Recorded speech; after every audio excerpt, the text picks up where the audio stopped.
It is my great pleasure to kick off and introduce our Plenary Space Tourism Personal Spaceflight panel. We are very lucky to have gathered truly the folks who are doing the most exciting work in this field today. They are really all here right now. I am not going to go into the details. What I'm going to do is introduce you to our moderator. We are very happy to have Mark Jannot, a personal friend of mine. Many years ago, I used to work at a magazine called National Geographic Adventure, and Mark was my boss. He was like my boss's boss's boss. And I'm very happy to see that he has now ascended the ranks at Popular Science magazine, where he is the editor-in-chief. And really, Popular Science has, I think, taken the lead among popular magazines in envisioning the future of space in all its permutations, particularly on the entrepreneurial side. And so I think he really gets it, and he is exactly the right guy to guide us through the next hour. With no further ado, please give a warm welcome to Mark Jannot.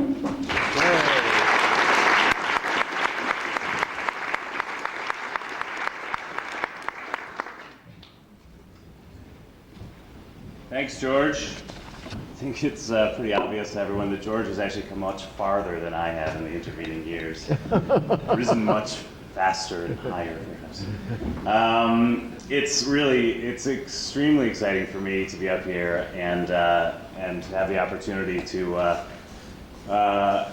spark, I hope, and corral, in some cases, what I hope will be some good, fierce debate and conversation among these five great guys. Popular Science has been around for about 133 years, and for much of that time we've been promising our readers that at some point they, or their descendants I suppose, will be able to travel safely into space.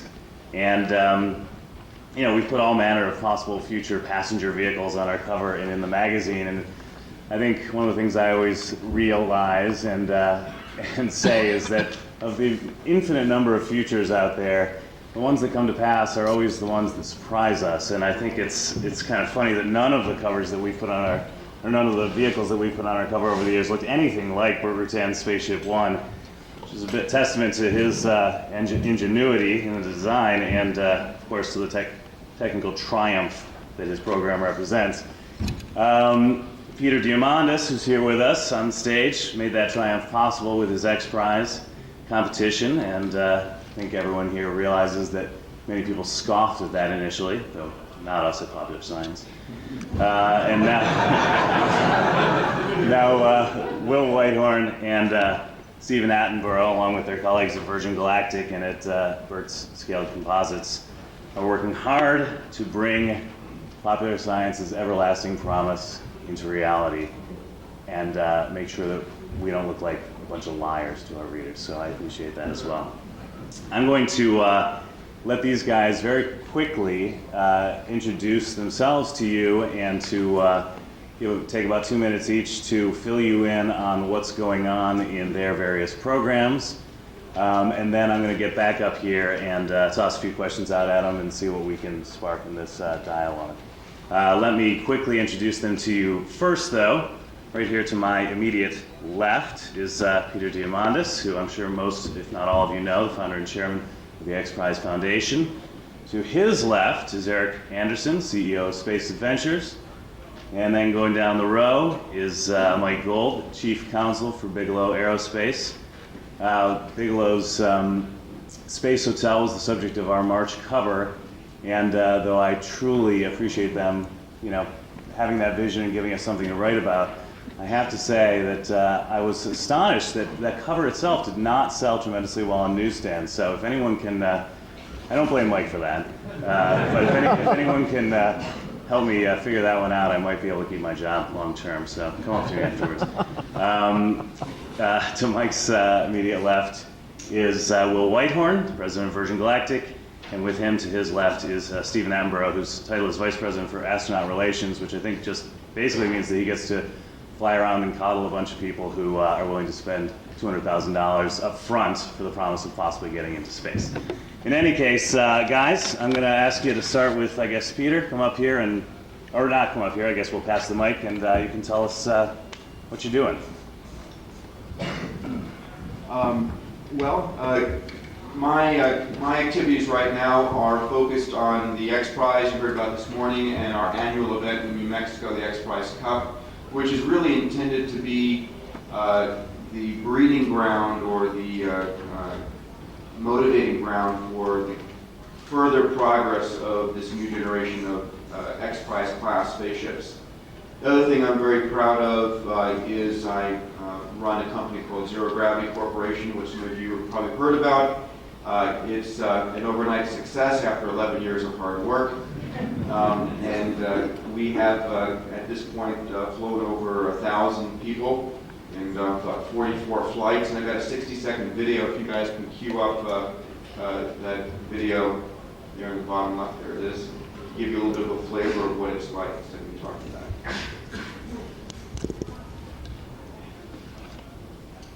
You have audio on that? 27. Three like the astronauts. This chance that we're lucky to do that together. As our man in Miami discovered for a lot less money than a ticket to the stars, there is G-Force One, now open for business.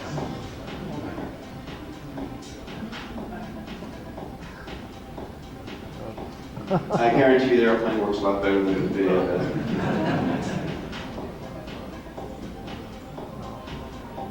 Let's look at the music.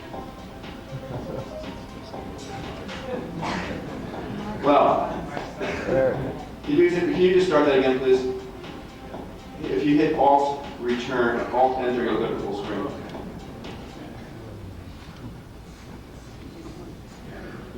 I'll tell you about it while he's queuing that up again. We fly 727 out of Florida. Have fly 27 flyers on board to go through a program in which you train for about 2 hours. We're partnered with a number of players. Space Adventures, Eric Anderson over here is one of our partners, and we're flying basically on a monthly basis. We can start doing work for NASA. We've flown research flights. We flew 4 flights for filming of Matrix 2 and 3. We've been on The Apprentice, and I'm very pleased that the operation is going. So you can now go and experience weightlessness today. How many folks here in the audience have actually flown on G-Force One? If you'd raise your hand. Yeah. That raised astronauts to go into space. You're going to be board a 727. Three like the astronauts. It's a chance that we're lucky to do that together. As our man in Miami discovered for a lot less money than a ticket to the stars, there is G-Force One, now open for business.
I'm Eric Anderson. As I was introduced, the president and CEO of Space Adventures.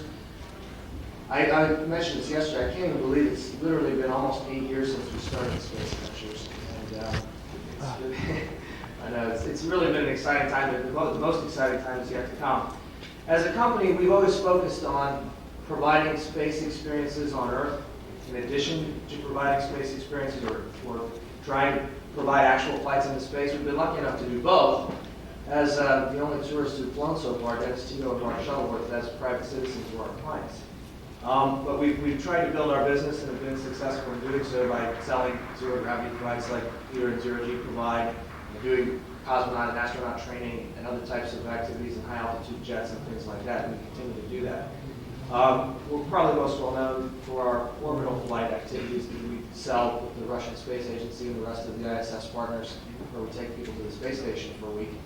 And we've actually got a lot of activity going on there, which we'll be talking about over the next couple months. We may have a couple more clients who'll be flying soon.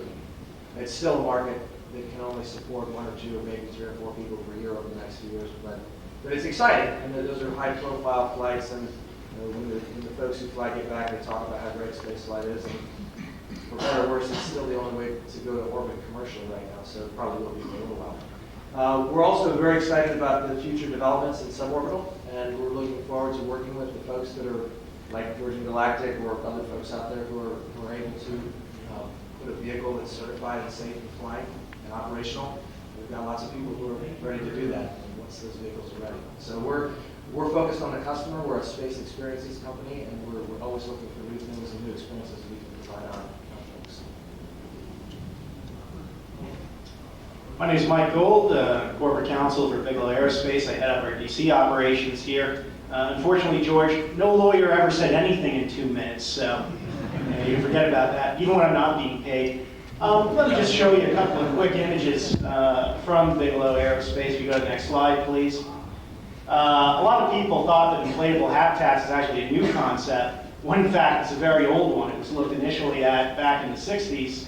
Nice design if you want to do some cross-marketing campaign with Krispy Kreme, but not very safe if you want to go to space in it. Next slide, please. Later, when the soft goods materials advanced sufficiently, we were able to start doing inflatable habitats. NASA really innovated that under the Transhab program. Next slide, please. We can skip this slide. Take you through that we opened up our company in March 1999 after NASA, for various political and financial reasons, ended the Transhab program, and we took up that torch to take inflatable habitats from concept to reality. Next slide, please. Here you just see one of our full-scale steel demonstrators being put together in our facility in North Las Vegas, Nevada. We've got a whole Bigalow Aerospace campus basically now out there. You got 120,000 square feet underfoot, 2 main hangar-like buildings, office space, etc. We try and keep our staff small, about 60 people, but continuing to grow every day. Try and take a skunk works type attitude. Next slide. Here you see, you may have read Popular Science, and I'm sorry you did so well, but you didn't interview me, so had you spoken to me, trust me, make good copy. Next slide, please. Here you see, and again, we use these full-scale steel demonstrators basically to keep us honest when it comes to our internal designs. And you see there's about 3 or 4 of them now, a couple photos up there, get a good idea for the size. The BA330, which is our first full-scale prototype habitat, will be 45 feet long, have a diameter of approximately 22 feet. Got a couple of people there in the bottom to give you some idea of scale. Next slide. There's an artist rendition of what it'll look like in orbit. Next slide, please. We actually have a very positive relationship now, anyway, with NASA. From the Popular Science piece, you'll notice Dr. Bill Schneider, who's actually the father of the Transhab technology, as well as many other innovations and important systems on space shuttle. He's a consultant for Bigalow Aerospace, and via Space Act Agreement, licensing agreement, we're actually collaborating with NASA in a number of ways, and have to a certain extent reassembled the entire old Transhab team. Next slide, please.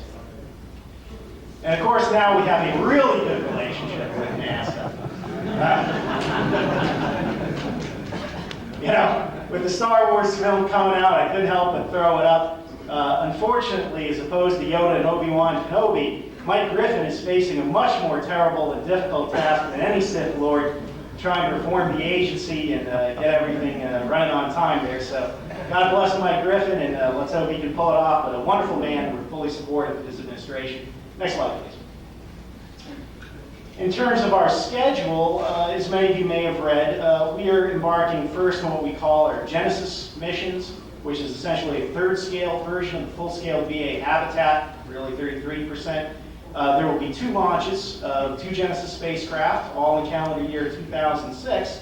And the system that we're using for that is the Nepper, which is, some of the military folks may remember, is the old SS-18 Satan missile. Real wonderful sword in the plowshare stories where these things were probably once aimed at us. Now we're using them for commercial development. We've enjoyed a very good partnership with the Russians from Cosmotros.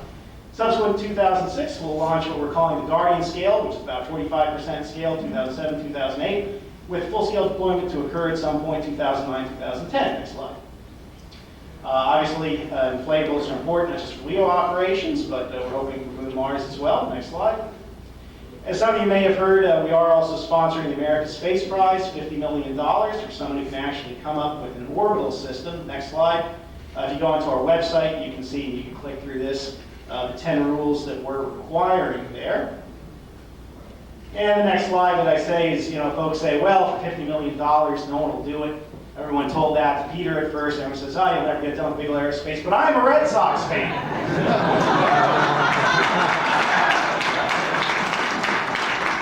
Folks, it can be done.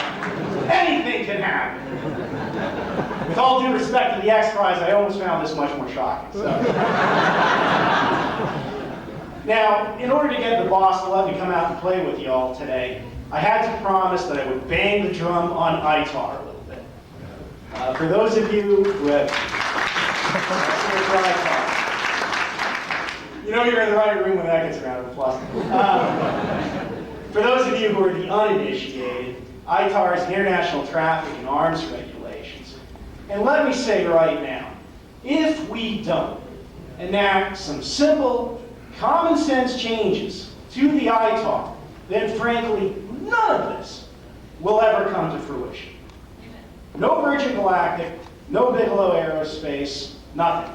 Now, I'm not saying you completely throw out export control. Frankly, that would be as imprudent as continuing along our own course without any changes. But I'll tell you, if we don't try and distinguish between an M1 Abrams tank and a Bigalow Aerospace inflatable, there's a problem with that system. Okay? And just a couple days ago, I'm sitting in the office on the internet, and I see a Chinese satellite being launched on a European rocket. And if we don't act now, my friends, this is the future. A future where America not only loses its leadership in aerospace, but is reduced to a role of insignificance. Now, some of you always probably heard me say I'm not a big fan of conferences. But if you leave with anything today, go back to your congressman, go back to your senator, and tell them that you will not allow obsolete regulations and bureaucratic inertia to steal this great nation's future in the heavens.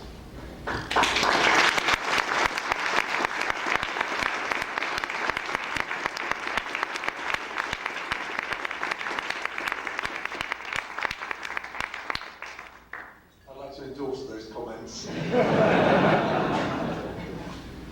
I won't say too much about Virgin Galactic this morning.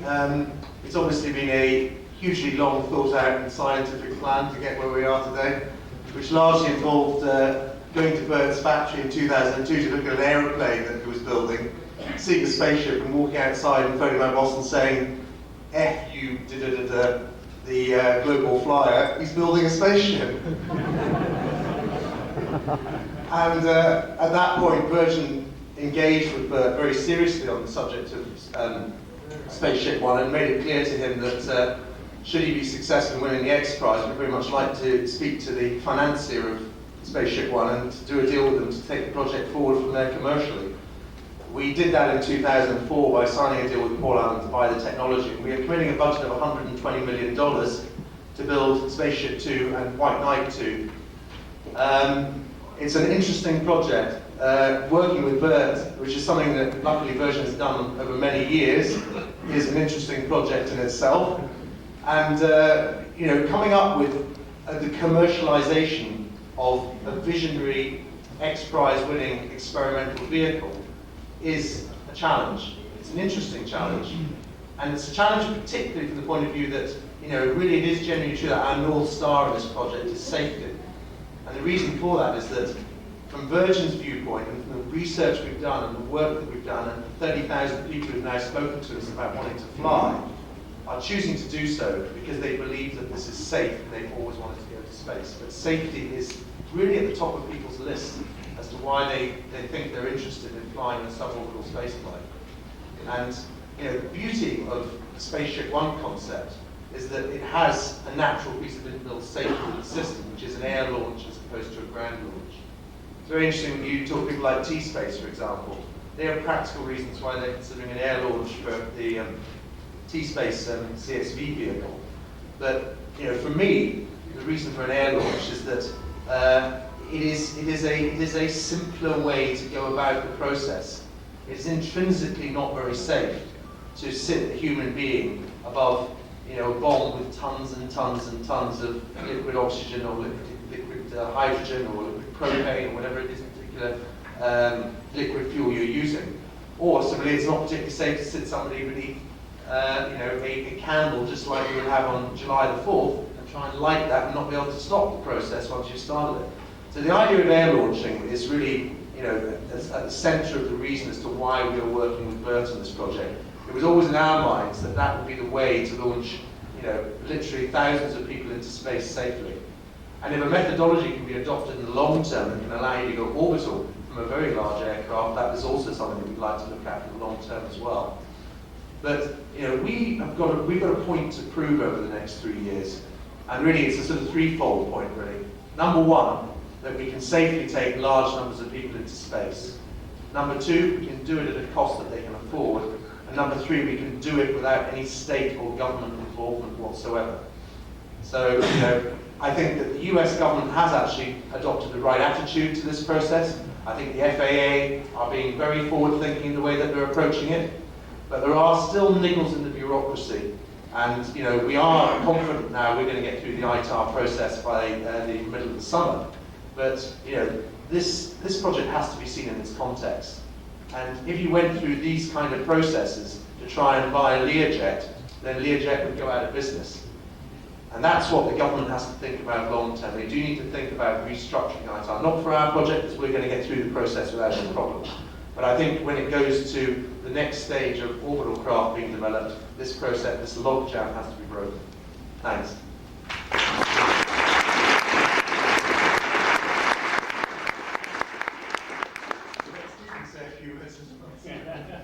I just had a couple of words to that. To give some explanation of the job title apart from anything else, it's very hard work, but it is a good job title, and it, I think was dreamt up late one night in our amazing offices in London, which, believe it or not, are in Half Moon Street. But anyway, my role really since joining last year has been to start to deal with the just extraordinary amount of interest and response that we've had to the announcement of Virgin Galactic. We have had around 30,000 people now register to indicate that they'd like to make a deposit for a registration, and we are now pretty much signed up on our first 100, some of whom may even be in this room, so very exciting, starting to look at some of the commercial aspects there. I'm going to stand up and walk over here. You guys have that. I won't be sitting back down, I don't think. Okay, I think we're out of time now. Thank you very much for coming, everyone. Now I'm going to toss questions out to specific folks on the panel, but I encourage everyone else to jump in as they see fit and try to get a dialogue going. I'm going to start, Will and Stephen, by following on something that you were talking about, Will, and that's the question of safety. Burt Rutan has said from the very beginning that space travel is very dangerous. We've seen that repeatedly in government-sponsored space programs from Russia and the United States, and we likely will see it in private sector-funded manned space tourism as well. Knock on wood. Burt said there will be fatalities, and it's quite possible that Virgin Galactic might be the first to experience such an unfortunate occurrence. Keeping in mind that people perish during adventurous experiences all the time, mountain climbing, skydiving, etc., what do you think the public's tolerance will be for such events in these endeavors, and are you planning now for how you will handle accidents in terms of media and government inquiry, and just generally how will you cope with disaster? That's a question that I've been asked many, many times over the years with regard to the existing things that we're involved in the Virgin Group. We've been operating in the aviation business now for 21 years this summer, operating a long-haul airline out of the London market, predominantly into the United States and the Caribbean. We operate an airline in Australia, and we operate an airline in the mainland of Europe. We also operate Britain's biggest long-distance train operator. And all of these businesses have an intrinsic brand risk to them. That's what you get when you go into transportation businesses.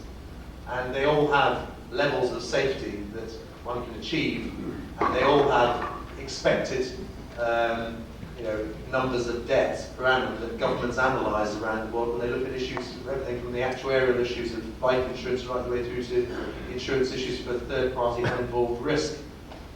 And the fact is that we took a brand from the music business and we went into the transportation business. And the first thing that we did when we went into that business was we decided, it was around the time I joined Virgin, we decided that literally we had to make Virgin's bedrock in the business on the idea of not only entertainment and fun in the skies, but also on the concept of safety.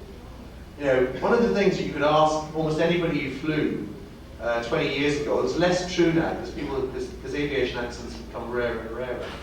But 20 years ago, you could ask almost anyone in the world which was the safest airline, and actually most people who were frequent travellers and business travellers knew it was Qantas. They knew that Qantas had never had an accident. And we actually set our goal back in the mid-1980s that we want to be the Qantas of the 21st century in aviation. And Virgin has been through the introduction of new types of aircraft. We were the launch customer on the A340, for example.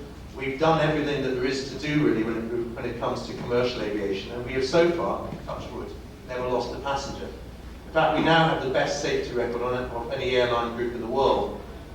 We've also operated in the rail business, and we've also introduced new technology, rolling stock.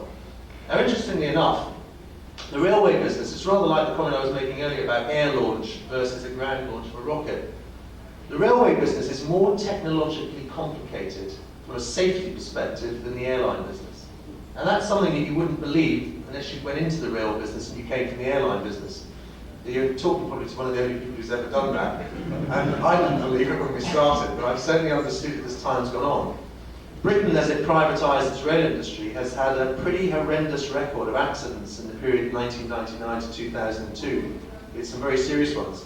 And I'm, not sitting on my laurels, but Virgin has not lost a passenger in that business either, despite carrying over 450 million of them over the past 7 years in the train business. And we've introduced the most advanced fleet of new technology, tilting trains as they're called in the world, which basically shape themselves around the corners as the passengers don't feel discomfort. They travel at up to 140 miles an hour.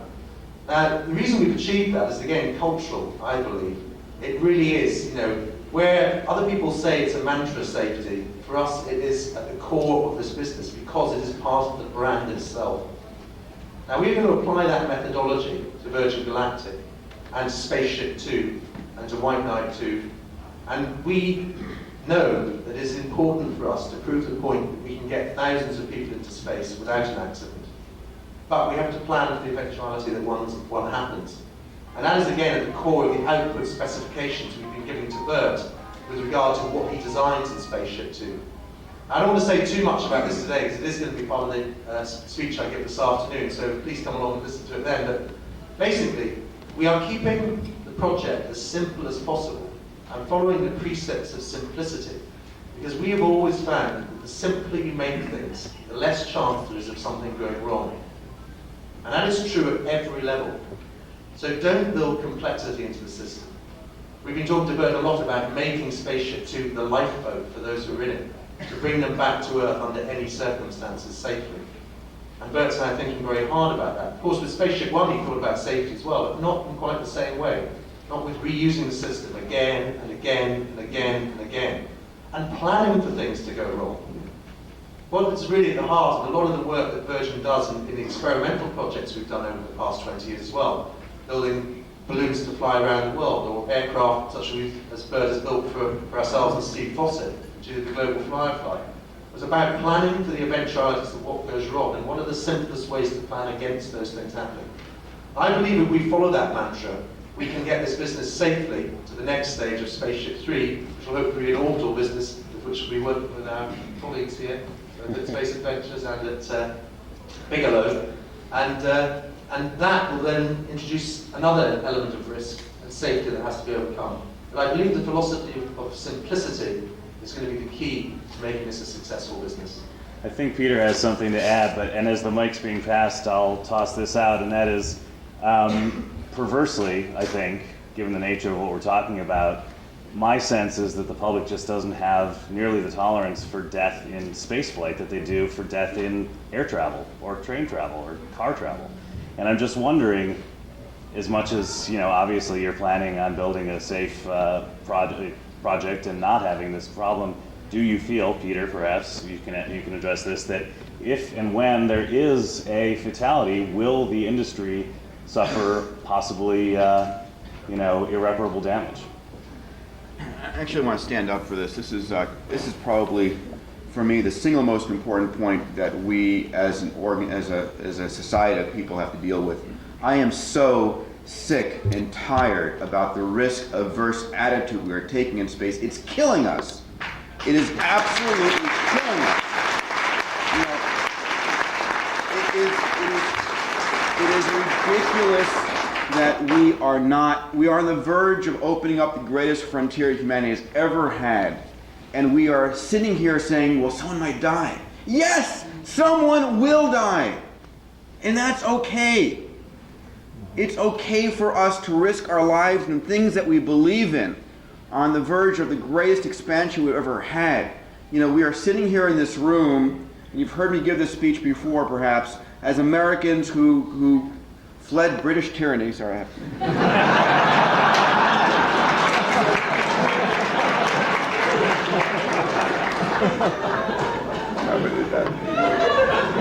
happen to be Scottish.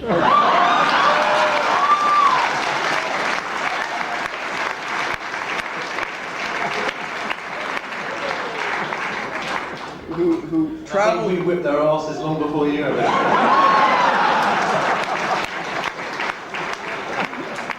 Fair enough. But who came across Americas, and we, if you remember back 500 years ago, thousands of people gave their lives. And again, 200 years ago, when we crossed the Great Plains, thousands gave their lives again. And somewhere along the way, we forgot that to open frontiers, takes human life to be risked. Not foolishly, but to take that risk. And not third party, but yourselves. If we want to go and launch ourselves into space in a vehicle we've built on our own, we should have the right to do that. Who has the right to tell us that we can't? That's what it takes. Because for us to bring about breakthroughs, for God's sakes, we've been burning oxidizer and propellant out the back of nozzles for thousands of years since the Chinese built the first solid rocket engines, and it hasn't changed. And Bert says as well, a breakthrough, the day before something is a breakthrough, it's a crazy idea. Computing with silicon after vacuum tubes was a crazy idea. And what space propulsion is going to look like in the decades ahead, for it to change at all, because nothing has changed in transportation for 50 years, is going to have to be seen as a crazy idea. And today, we can't take those kinds of risks, and it's killing us. We have to learn. Besides ITAR, absolutely. But we've got to find some fashion of not, applauding a 1% breakthrough, in a small incremental improvement, polishing, if you would, an expendable booster. That just isn't going to happen. Anyway, that's...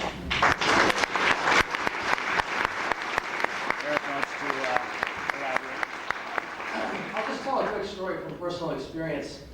On February 1st, 2003, when the Columbia disintegrated, we were busy at that time talking to folks about potentially flying on Soyuz flights later that year. And when I remember waking up in the morning and hearing the news and thinking, oh my God, we're screwed. It's going to be terrible. No one's going to want to fly in space. We're set back another, X number of years. And we went to, everybody came to the office and we talked about what we should do, and we decided immediately, pretty much, that we would begin calling all of our potential clients. And we actually had, several, a dozen and a half, 24 people that were in various stages of being interested or not interested, or somewhat interested, or wanting to do it in the future, or whatever, in addition to the 100 or so folks who had booked a future suborbital flight with us on a theretofore unbeknownst vehicle. And still unbeknownst vehicle, but hopefully knowing more now. But anyway, over the next few days, we actually talked to every single one of those folks. And not one of them changed their mind. Not one of them said, you know what, I like space, but it's obviously too dangerous. Now, granted, this was a space shuttle, and it's not the same vehicle they would be flying on, but it was clearly a terrible accident that happened, and it reinforced the risks of space flight and the risks of coming back from orbit, and all the different things that are reminded when something like that happens. And they were the ones cheering me up, saying, listen, this is important. You know, we believe in space exploration. We think this is important. It's worth it. Yeah, it's risky, but that's okay. To echo what Peter said, and I actually agree. I actually agree with everything that's been said, because to fly tens of thousands of people in space, not all of the people that are at the forefront at the early adopter stage are going to have that tolerance for risk. But I think that there are many people out there who are among our client groups, perhaps most of them at this point, who do understand the risk, who do believe it's something worth doing, and who will hopefully not have to tolerate an accident, but will at least be prepared for any, for the eventualities and the risks of spaceflight. Mike wants to get in, but before he launches in, I'm going to toss him something to discuss further, which is, it sounds like Eric assures us that most of the leading edge early adopters to this thing are going to, have the risk tolerance, basically. So maybe the risk inherent in, for this sort of program, inherent in possibility of death or disaster is possibly more of a regulatory risk. That once that sort of thing happens, the sabers will start getting sharpened up there on Capitol Hill, and you guys are going to face even more of a regulatory hurdle than you do now, perhaps. And so I wanted, as you talked, for you to sort of address, without getting too fervent about ITAR, perhaps, the other regulatory risks that you think you're going to, hurdles that you think are going to be faced before this can really mature into a legitimate. Me fervent? Rabid, I think, was the word I was thinking. Let me propose a potential solution here on the risk topic. As an attorney, if we do all of the initial testing with lawyers, who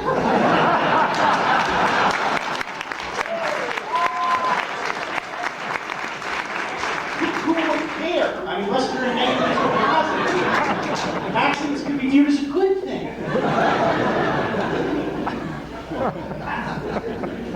On a bit more of a serious note, I guess.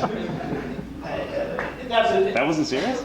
Yes and no, depending on who they work for. So, it's an excellent point you bring up, Mark, because I believe everyone at this table, everyone in this room, is ready to not only tolerate but embrace, as Peter did, that risk. I had the privilege of being there with Mr. Bigalow at the first qualifying flight of the X Prize. And again, just hats off to Peter, because I think actually many of us were some who said it couldn't happen with the X Prize. And I remember when Spaceship One, we all had this giant jumbotron, and it went into its turn, right? You could have heard a pin drop. We didn't know what was going to happen. And Lord knows, a lot of us was imagining the worst. But I don't think there was a one of us who even entertained the thought that because something could go wrong, that we shouldn't be doing this. No one thought that. Now, we didn't think that, but to talk to a group of people who don't think too often, let's go across the river to Congress. Now, again, while I agree, to answer your question, that we're all ready to tolerate the risk. Even if you look at the structure of what I think was a good bill with the suborbital legislation, the minute there is a fatality, I don't think that Eric's customers will object, or X Prize, or what have you, but I guarantee you, under our current regime, and most likely under whatever future regime we get, the impact from a regulatory point could almost be fatal. And I'd like to point out, America, is not alone anymore. We got Scottish, we got everyone. Love Braveheart, by the way.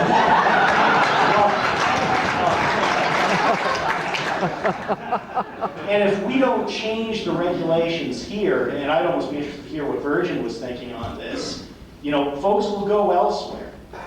And I am desperately concerned that that first fatality, while it won't impact the market necessarily, will result in just brutal regulatory regimes. And I think we all have to be prepared, as Will talked about, you need to prepare not only for technical, but I think also for political problems in advance. That we have to be ready to confront that issue politically and be able to beat back the naysayers and say, no, there was an accident, we're going to go back and deal with this, but let's not throw the baby out with the bathwater. So I think it's something we all need to be ready for.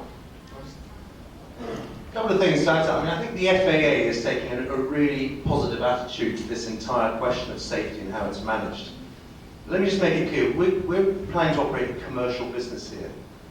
Stephen, my colleague, is dealing with our 100 launch customers at the moment, who are highly sophisticated individuals who understand that there is risk involved.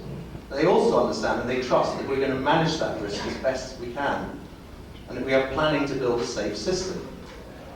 My problem with this particular question and issue is that I believe that NASA, as a state agency at the frontiers, if it was properly instructed by its government, which is its shareholder and its owner, who own the business, should be telling the business what to do for the people of the United States.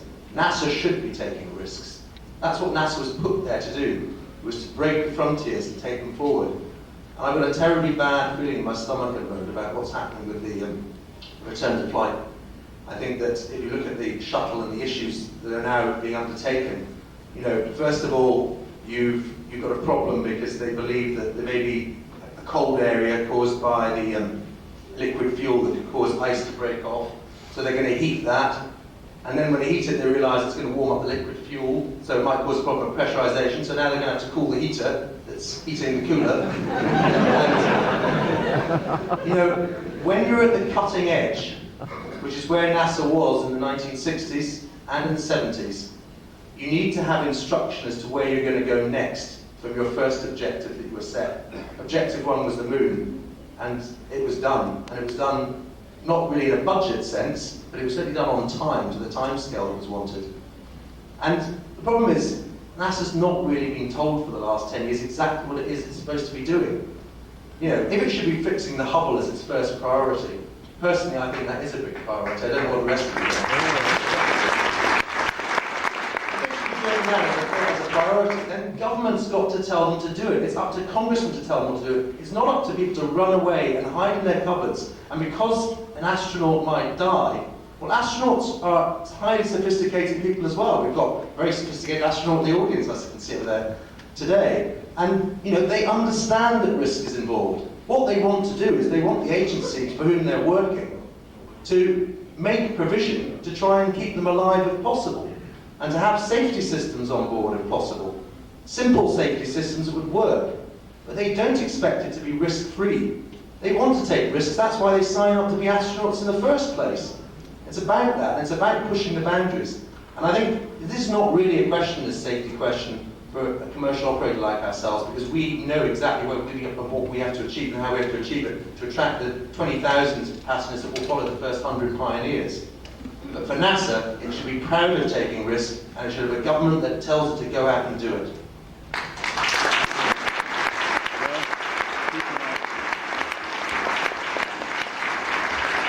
I'd like to pull this back just a bit from the specter of death to the specter of really bad turbulence.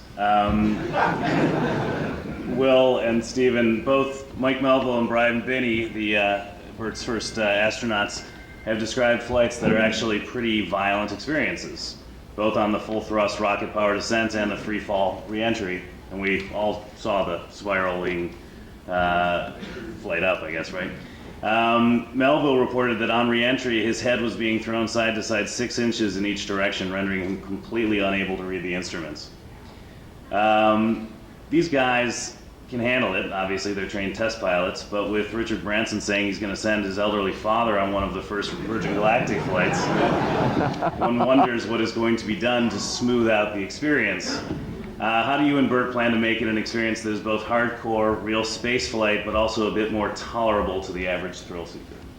Right, well, first of all, Richard Branson's father will be 90 when we launch our first flight on Virgin Galactic on the current plan. But what you need to know is that Richard Branson's grandmother, who sadly just died recently at the age of 101, was the oldest woman in the world to have scored a hole-in-one at golf. She was in the Guinness Book of Records for scoring a hole-in-one at golf at Wentworth. expert at the age of 92.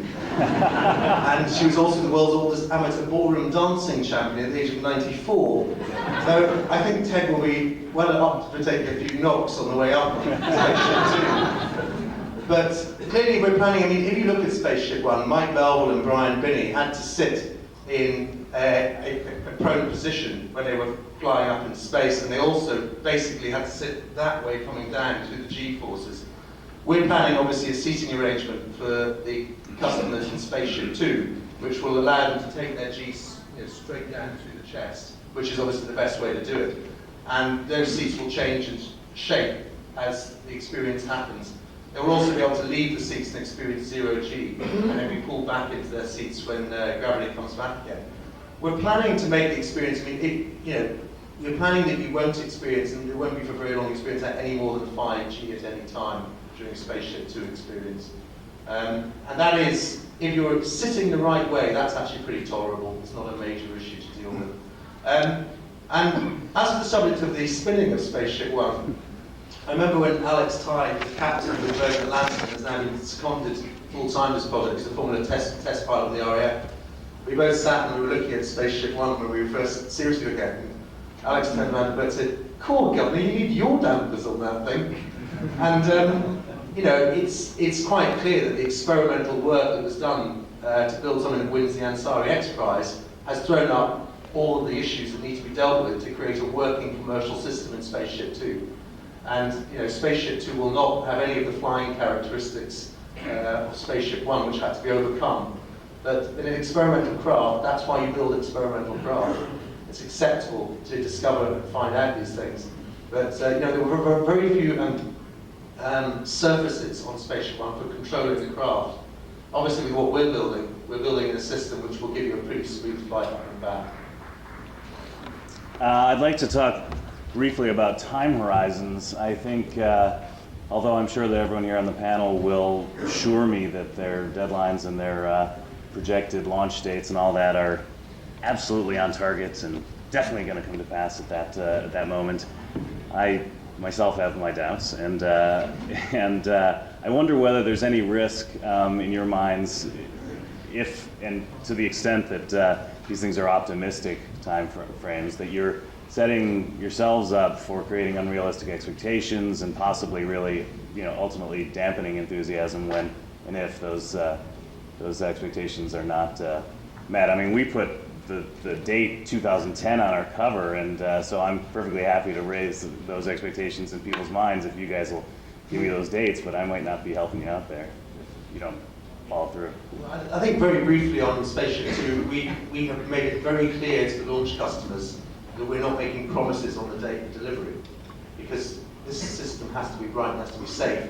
And as Stephen, myself, and all the rest of the team at Virgin Galactic and Sir Richard all have to fly on it before it becomes a commercial vehicle, to prove that point, we're not making a promise. But I think the 2008 timescale we're setting is realistic still, and it will be, there will be something we encounter as an issue which we haven't yet encountered. So it'll be a lot of unintended consequences reason as to why we don't achieve that time. The dates that Mr. Bigalow has spoken about, that you may have heard me give out, are actually conservative, if anything. Well, let me tell you, when you work for Bob Bigalow... Let it be noted that the moderator rolled his eyes at that. Well, we'll see you in 2010. I'll take dinner on... But let me say this in terms of dates. While I'm certain that from the destination perspective, we can be there in that time frame, we are extraordinarily concerned about where the orbital spaceflight capacity will be at that time in terms of availability and cost. So when it comes to dates, that's what keeps us up at night. It was May 1993. The location was Huntsville, Alabama, when Byron Lichtenberg and I first started talking about Zero Gravity Corporation. Our first meeting was with the Associate Administrator of the FAA in December of 1993. I got a letter from him. I remember it was phone by Mr. White, who said, we see no problems in certifying zero-G and becoming operational. Well, he was right, except it took 11 years to get through the process. It literally took us from December 93, we got our certification in August of 2004. And of course, this was for a flight of an airliner of a 727, basically the same type of flight that had been done 150,000 times previously by the National Aeronautics and Space Administration. It's not about the hardware, it's not about the engineering, it's not about the capital, it's about the regulatory red tape. And that is the hardest, most difficult part to deal with. One of the things that the X Prize did, I think, was put a lot of political pressure of having the prize not won in the U.S. If the regulatory structure was not in place. And that's one of the benefits that prizes can provide. People don't want to see the front right of the headlines. And I'm sorry, X Prize won in Canada because Rutan couldn't get licensed to launch in the United States. So those sorts of things work. But our biggest obstacle to getting ourselves into the frontier of space is not the engineering and it's not the capital. I've got some more questions, but I suspect that part of this format is to open it up to questions from the floor. And since I see that we're running out of time, I thought I'd see if anyone out there has some questions first. I saw that hand first, way back there in the back. Hi, just a question, which is, right now, this is an enterprise of 5 billionaires, 4 billionaires. I'd like to know, since most of us are mere mortals in the audience here, what trickle down can we eventually see from this real estate sector? You guys got it? Yeah. Oh, yeah. The first point I'd like to make quickly is that it's okay for this to be an enterprise funded by billionaires for millionaires at the beginning, because that's how lots of industries start. First computers were very expensive, the first automobiles, the first everything. And it's fine for people who are willing to pay a lot of money at the beginning to invest and to have the profits made from their flights and their operations reinvested so that it can be made cheaper and cheaper and cheaper. And I think that's a goal that all of us share, is to eventually use those profits to reinvest in systems that will make it cheaper and cheaper and cheaper. And in terms of suborbital flight or orbital flight, how long will it be until the flights cost $10,000 or $20,000? I don't know, maybe quite some time. But rest assured that it won't happen until those people at the beginning have paid the money required in order to reinvest in systems that can provide it much less expensively, much more safely, much more efficiently, et cetera, et cetera. Now, I keep trying to persuade Eric of this when he sells flights for $100,000 and I sell them for $200,000. I think the answer to the question is that Eric's exactly right. We see this as a pioneering process. The early adopters, if you want to call them that, who are the celebrities, the extremely rich entrepreneurs who do make up our first 100 founders who are paying the $200,000 up front, are pioneering something so that they can be robbed in order that people who are less well off in the future, when we've got the economies of scale in this business and we've proven it, can get the chance to fly much more cheaply. We certainly believe that if everything goes according to our plan, and we can build 5 Spaceship Twos and 2 White Knights, and we've been operating for 5 years, and the economics look the way that they do at the moment, and feasibility is kind of work that Bert's been doing, and the numbers look very, very well attuned to what we've learned from Spaceship One. We do envisage that 6, 7, 8 years out, we can get these flights down to $25,000 to $45,000, depending on what you're going to want to experience in a suborbital flight. And at that kind of price, it's still expensive. But at least it's become the experience of a lifetime that most people could afford, like the biggest holiday they've had in their lives. But I don't think you will ever get any form of space flight, certainly in the next 15 years, below that kind of level.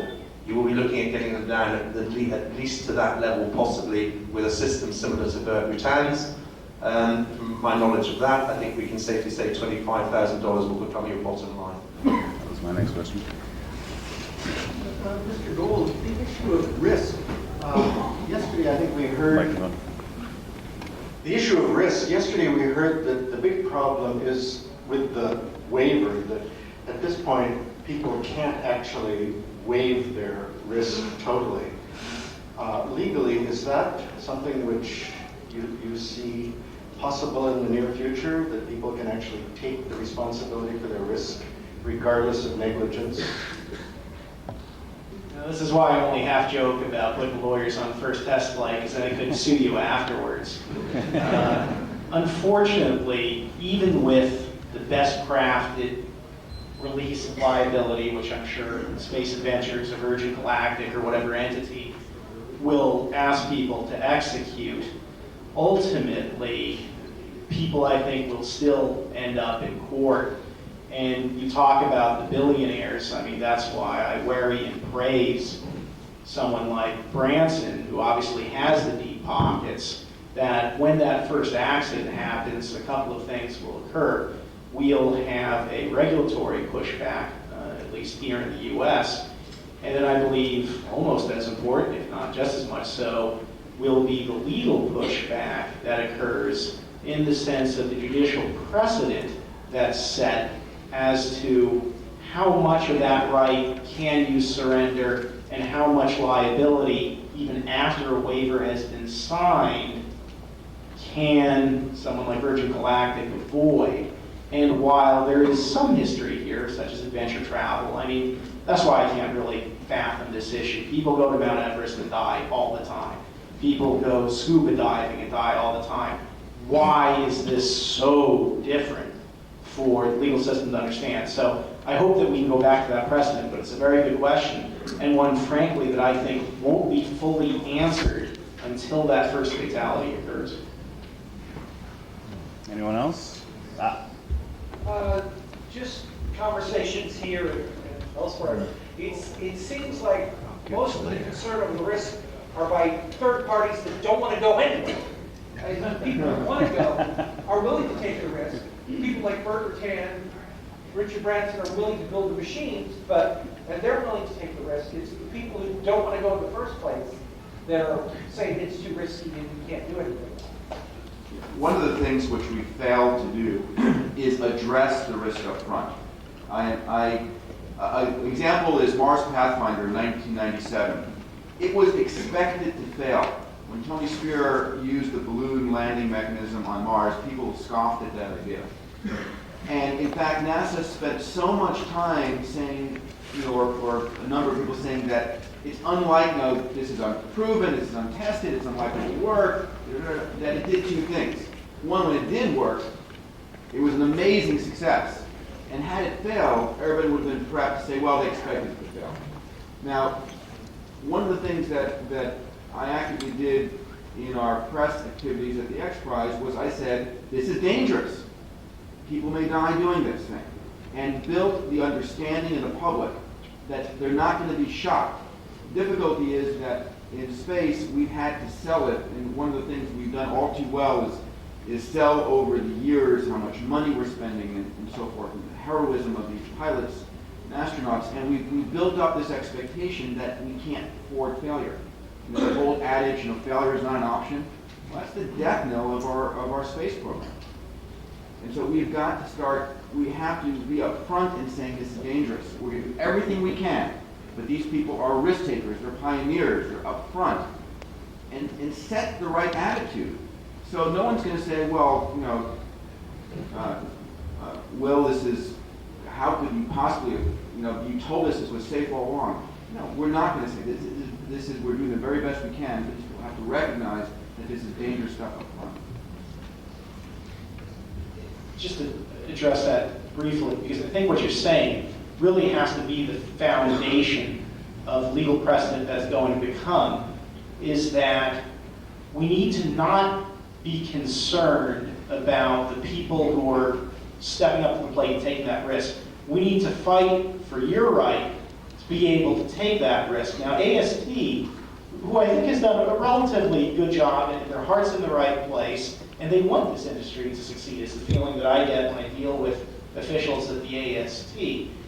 The concern that more I have is at the congressional level, where some members want to limit a person's right to take that risk.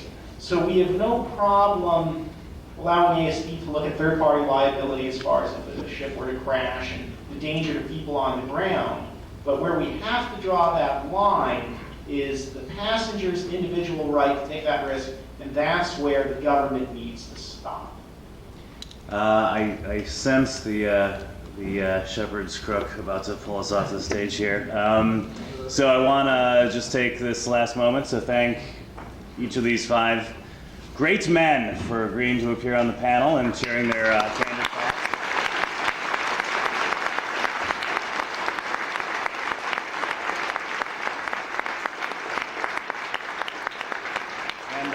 And on a personal note, thank them for giving us so much good stuff to write about in popular science. Thank you.